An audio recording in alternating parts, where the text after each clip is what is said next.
You reach for your medical records from a few years ago. Among the pages you are looking at, one term stands out: Asperger's. It's tempting to view it as a definitive label and, by extension, definitive explanation of your world. But now everything is about to change. According to the current diagnostic criteria, your diagnosis formally ceases to exist. And this isn't just a matter of semantics or terminology. It's the tangible result of decision grounded in clinical data. The DSM-5, the Diagnostic and Statistical Manual of Mental Disorders, eliminated the previously recognized subtype of autism, including the mentioned Asperger's syndrome, and replaced them with single category: autism spectrum disorder. In today's episode, I will try to answer the question that I suspect is already bothering you. Why did science conclude that the difference in classification were insufficient to maintain separate diagnosis? And what exactly did it see in the data to justify removing those boundaries?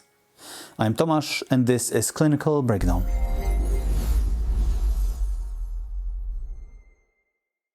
Let's take a quick trip back in time.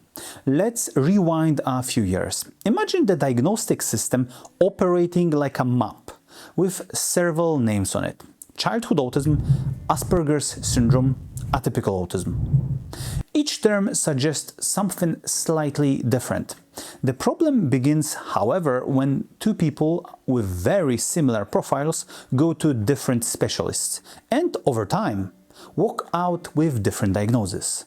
For years, there had been red flags regarding the reliability of diagnosis across those categories. Our places on the map. Different clinicians could assign entirely different diagnoses to the exact same person. Now imagine a patient who has been identified as having difficulty with social relationship and restricted repetitive interests. Their language development is typical. Their intelligence is within the normal range. Based on this, one specialist diagnoses this person with Asperger's syndrome. Another diagnoses high-functioning autism, and yet another atypical autism. The boundaries between those categories had become too blurred, often relying on subjective interpretation rather than clearly distinct mechanisms. And the passage of time doesn't work in the diagnosed person's favor, because a diagnosis is more than just a name. It's a key to accessing support, therapy, or an appropriately tailored educational system. If the system fails to provide consistent results, it loses its credibility. The introduction of the changes in DSM-5 classification does something that at first glance look like a simplification, but is actually a complete reorganization of the approach. The division into separate entities disappears, replaced by single spectrum. All previous subtypes are merged into one overarching category: autism spectrum disorder. Instead of asking what type, the new system asks, what does the function profile of the diagnosed individual look like? The new diagnosis is based on two primary domains: deficits in social communication and restricted repetitive pattern of behavior. This is the core. The rest is variance. But the changes don't stop there, because something even more crucial emerges. The DSM-5 introduces severity levels from level 1 to 3, which specify how much support a given person requires in their daily functioning. So instead of label, we get a scale. Instead of categories, we have a continuum. A space where the extreme points are connected by a smooth, gradual transition. The system stops dividing people into types and starts describing their actual needs. But before we declare this as a pure progress, let's look at what happened to the actual number of diagnoses following this change. Let's return to our diagnosed patient. This time, there is no choice between 3 diagnoses from 3 different specialists. There is only one, ASD, or autism spectrum disorder, but it comes with supplementary information, the level of support, the nature of the difficulties, and the functional profile. Fewer labels, but does that really equal more precision? Here, researchers are divided. Take the data from a study of 148 children in Kurdistan using the old scale. 65% of subjects crossed the ASD threshold. With new scale, it jumped to 93% among children originally referred due to intellectual disability, not autism. The old scale diagnosed ASD in only 5% of them, while the new one diagnosed a staggering 80%. More people on the spectrum, yes, but it is definitely more accurate. Let's pause for a moment and imagine 2 people. One holds conversation, works, but experiences immense difficulties in relationships and suffers from severe social overload. The other is non-speaking and requires constant support. Both of those individuals share the exact same diagnosis, yet they live 2 entirely different worlds. This begs for a question: was the old system able to capture this accurately? The data showed that it wasn't. And here comes the moment that complicates everything, because suddenly a single phrase takes root in public consciousness. Asperger's has been removed. But has it really? It sounds as if something was taken away. However, the data tells a completely different story. Asperger's syndrome did not disappear as a set of traits. It was incorporated into the broader autism spectrum, meaning it wasn't erased from reality. It was a change in categorization. But there is one important detail we haven't mentioned. The decision to move away from Asperger's was not only made by DSM-5, the diagnostic manual used primarily in the USA. Years later, the World Health Organization reached a similar conclusion in the ICD-11, but the story is not that simple.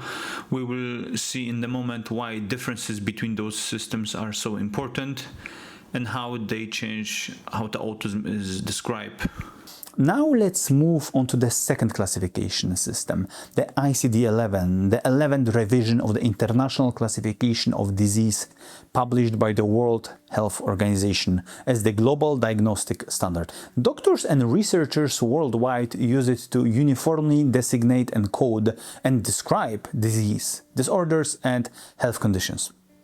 The ICD-11 arrives at a very similar conclusion to the DSM-5, but it does it in a slightly different way. The ICD-11 also does not retain Asperger's syndrome as a standalone diagnosis, treating autism as a single spectrum, but it alters the way this spectrum is described. Let's contrast the 2 approaches. The DSM-5 provides a structure comprised of support levels and specific symptom domains. The ICD-11, on the other hand, offers greater flexibility. It allows for various combinations of symptoms without the need to meet a rigid number of criteria in the exact same way as the DSM does. This is the difference that some researchers view as a significant weakness of the ICD-11. Camp-Becker highlights a specific number: 19 possible symptoms in the social communication domain multiplied by 16 in the repetitive behavior domain, resulting in 304 possible symptom combinations that qualify for ASD diagnosis under the ICD-11. Imagine, then, 304 different paths leading to exact same diagnosis. Returning to our simulation and our diagnosed patient.